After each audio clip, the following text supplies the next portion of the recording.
Join the Community Treasures evolution. I am Frank Penwell. I am one of the founders of Community Treasures and the current board president. Thank you for taking the time to come to our website to learn more about the Community Treasures evolution. As you can see from this slide, Community Treasures is a very friendly place, and you may be greeted by a deer called a little girl. We are here today to explain the Community Treasures evolution and to attract and involve more people in establishing Community Treasures as a permanent community thrift shop and recycling facility. I hope you will join me, the Community Treasures Board, and other community supporters in our Community Treasures Boots on the Ground conservation activities. You can join the Community Treasures evolution in many ways. 1, use our services. 2, volunteer your time at Community Treasures, or volunteer your time on a committee or on our advisory board. Or 3, donate funds to our capital land and equipment purchase fund. Here is a quick snapshot of the 10 years of Community Treasures evolution. Note the graph on the right that started 10 years ago at 2 tons a year, and recycling activities have now grown to over 350 tons a year. The plot plan on the left shows the first 2 buildings we started with. And then in 2007, we built this building here. And then a few years later, we built this building. And now we're currently building a drop-off and processing recycling building there. And we're going to want traffic to come in. We've got 3 doors in this building, so people will be able to drop off in 3 different locations. And then we'll want people, after they drop off, to drive around the back of the building where we have other drop-off bins for other materials, and then back out onto Roach Harbor Road. Yes. Community Treasures was founded as an extension of the 2004 Lions Club ROAR program. ROAR stood for Reach Out and Recycle. Frank Penwell proposed the program, and past County Council member Rich Peterson named the program. The Lions Club collected about 20 tons of aluminum cans from 2004 through 2008. And Community Treasures continued the program when the Lions Club chose to stop collecting aluminum cans. In addition to the Lions motto, "We serve," and similar to the St. Vincent de Paul, Salvation Army, Goodwill, Community Treasures was started from a Christian religious premise. Community Treasures is based on a philosophy based on 4 tenets. 1, there is that of God in everyone, so have tolerance and look for it. 2, not all truths are known in life, so listen to and learn from others. And 3, move ahead in life as way opens, so have patience and grace. And then 4, give back to the community that gave to you. In addition, there are roots from the Grange motto, which is, in essentials, unity, in non-essentials, liberty, in all things, charity. In 2011, Community Treasures formally became a 501c3 public charity, with these community members becoming the founding board members. We have recently added Janet Baker, and we're about to add Tony Fryquist as new board members. We also have a great group of dependable volunteers. Community Treasures has a diverse clientele and broad set of services. The services include thrift shop sales, recycling processing, and pickup and delivery services. The income from these services have provided funds for scholarships, educational presentations, and materials and funds for nonprofits and those in need. As you can see from this slide, we do e-recycling, and we are the county e-recycling designated facility, so we pick up from Orcas and Lopez as well. And then we do steel, precious metals, cardboard, paper, books, wood. And Community Treasures recycles many items other than what you see here: cell phones, light bulbs, batteries, tires.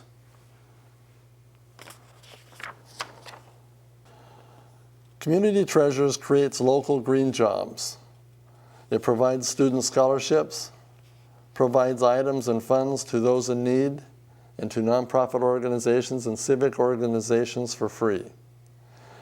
Community Treasures helps the 3 R's, the environment through the 3 R's, reduce, reuse, recycle, and keeps tons of materials out of the landfills.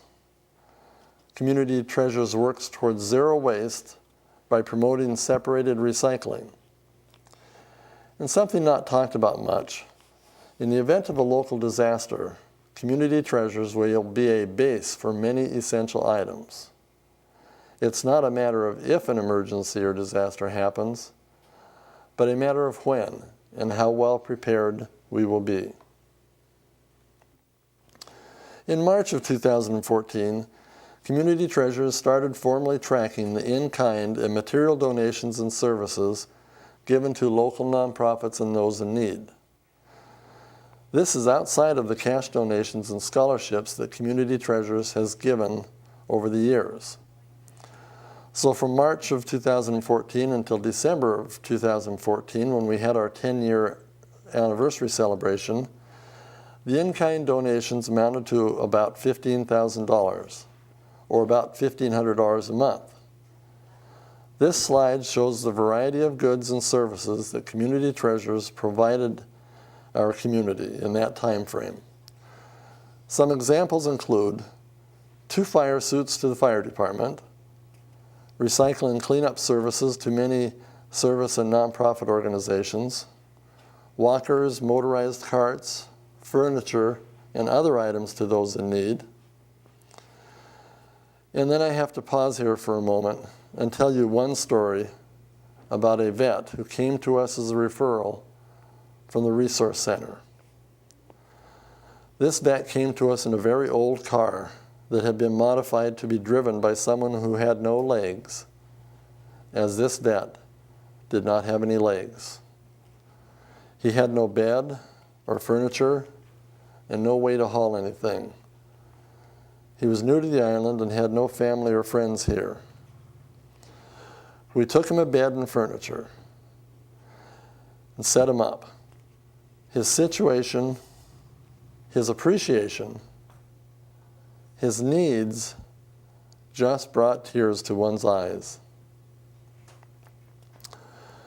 Books, furniture, electronics, hardware, clothes, and numerous other items are used by schools and other educational organizations, like the Historical Society, the Whale Museum, the Legion Museum, Head Start, Green Owl Gaming, Wolf Hollow, Spring Street School, many churches and service organizations. In fact, Community Treasures has contributed to over 80 local organizations.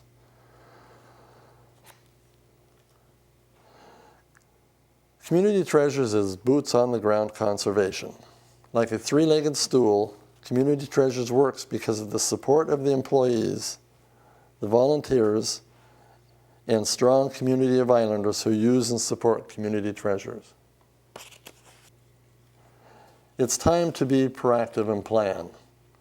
What happens when the property trustees pass on and are replaced by trustees who want to distribute the asset to the many beneficiaries? Community Treasures does not have the funds to purchase the property, as all of its funds are spent paying for overhead expenses and for community services. So join the Community Treasures evolution. Many community members and the Community Treasures board members would like Community Treasures to evolve into a permanent charitable community recycling center. To do this, Community Treasures must be independent and financially on its own. Currently, Community Treasures is dependent on the generosity of the owners of the property it does its activities on. Nonprofit thrift shops are not highly profitable ventures. Currently, Community Treasures, Community Treasures pays the property owners $100 a month for the use of the land and buildings, which is about 10,000 square feet of buildings, and $100 a month for the use of the equipment, as Community Treasures does not own the property or equipment. The need. When Community Treasures first started, the property owners had no idea that Community Treasures would become so successful, so useful, an essential public facility, and that the community would become so dependent upon the services being provided. The property owners were simply modeling their philosophical tenet of giving back to their community. I have to pause here and tell you another experience. A few years ago, Community Treasures was threatened to be closed by the county.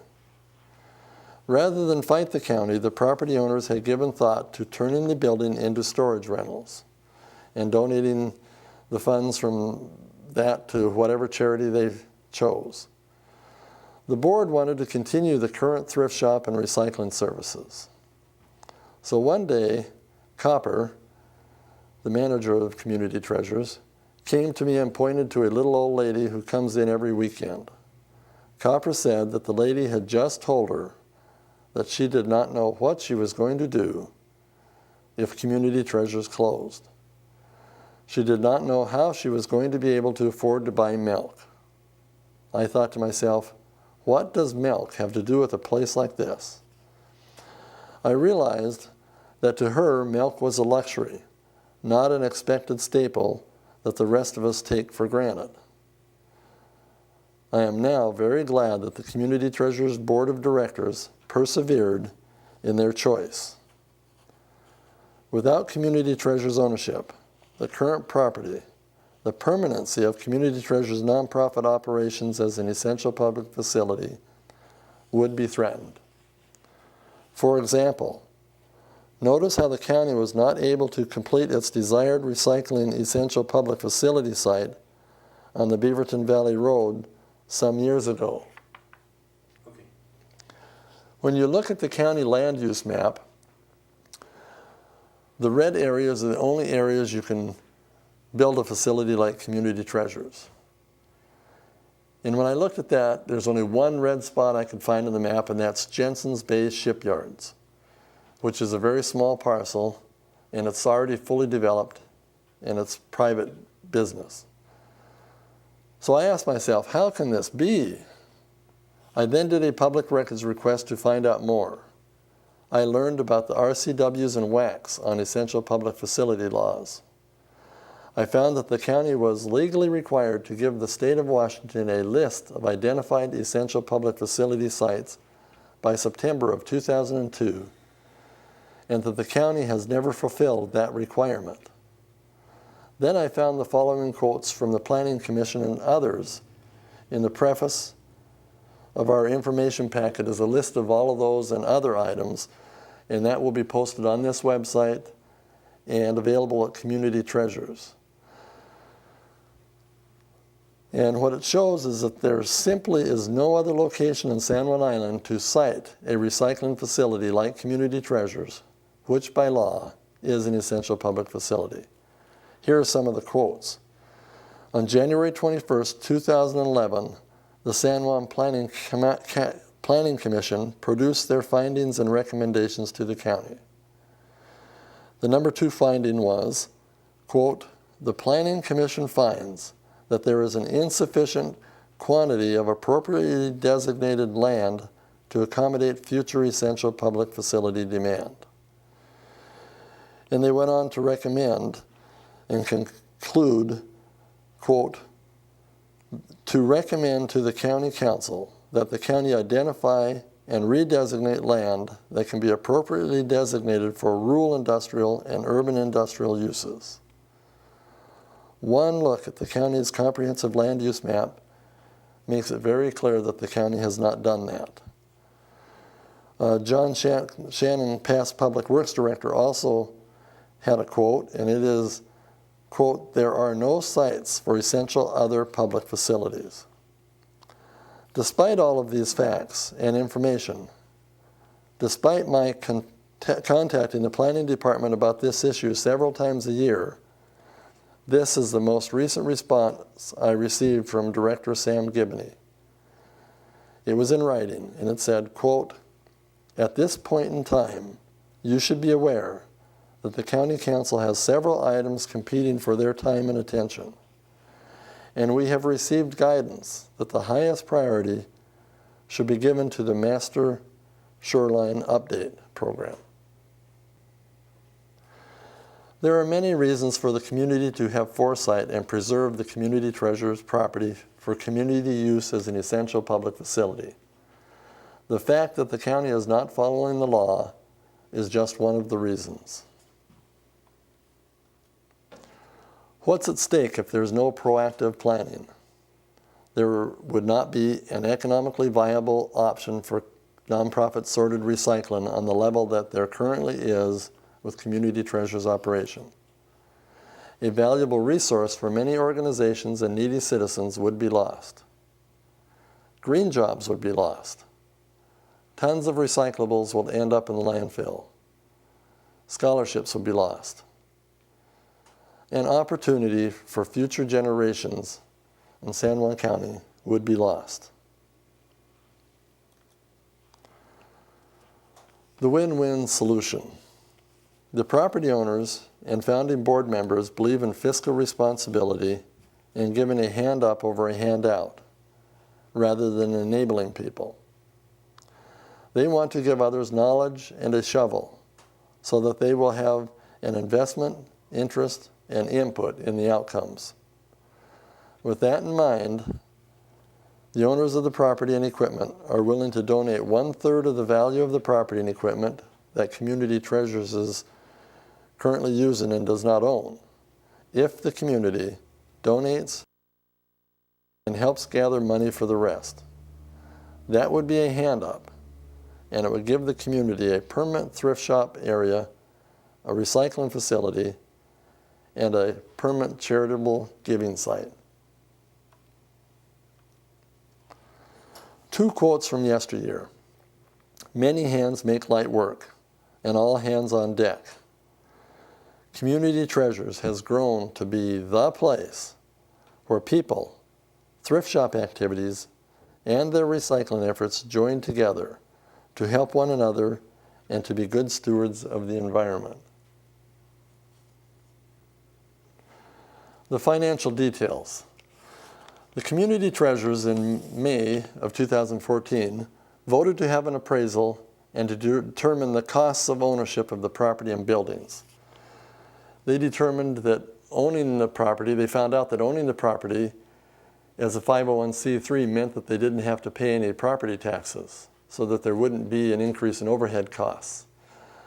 They also realized that there's a house rental in the back of the property that would add income to the bottom line and make it so they could afford to pay for upkeep and overhead. So they couldn't see any way there was any increased costs in purchasing the place. So they hired a commercial appraiser from Bellingham, Don A. Gustafson of Gustafson and Associates. And he came and determined that the land was valued in the buildings at $760,000, which includes completion of the new building. Current equipment list was done by the board of directors, and it was determined to be about $121,000. And then they wanted to plan for some needed equipment, a horizontal baler that could go in the new building, and hookup costs and some other equipment to handle the upcoming and higher amounts of recycling. So they determined $946,000 is what they needed. And with the property owners coming up with $290,000, it left them with a balance of $653,000 plus closing costs. So please join the Community Treasures evolution. You can do that by sharing this Community Treasures Evolution information with your neighbors, by giving them one of our handouts, or directing them to our website, ctrecycling.org. Consider being on our advisory board or serving as a committee of interest to you.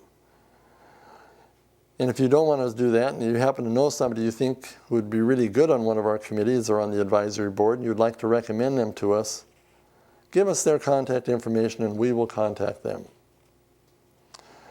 We're also having a San Juan County Fair booth, and we'd like to have some help manning the booth, so if you'd be willing to sign up at Community Treasures to be at the booth during part of the fair, that would be appreciated. Get involved. Encourage others to go to the Community Treasures website to see the videos and read more information on the Community Treasures Evolution. And then encourage your neighbors to donate to Community Treasures Capital Improvement Fund so that Community Treasures can become a permanent island treasure. Community Treasures also has a commemorative ideas contest. It has a $200 prize for the winner. We're asking for a lot of contributions, and we will need to honor and remember the Community Treasures Evolution donors in some appropriate manner. Please encourage your artistic friends to present their ideas by taking them a copy of our contest form. Show your passion for what we are doing by helping us spread the word about the Community Treasures Evolution. Stop by Community Treasures and pick up a bumper sticker for yourself and your neighbor. And if you have any questions, please call Community Treasures at 370-5562, or feel free to call me directly at 317-5130. Thank you for taking the time to listen.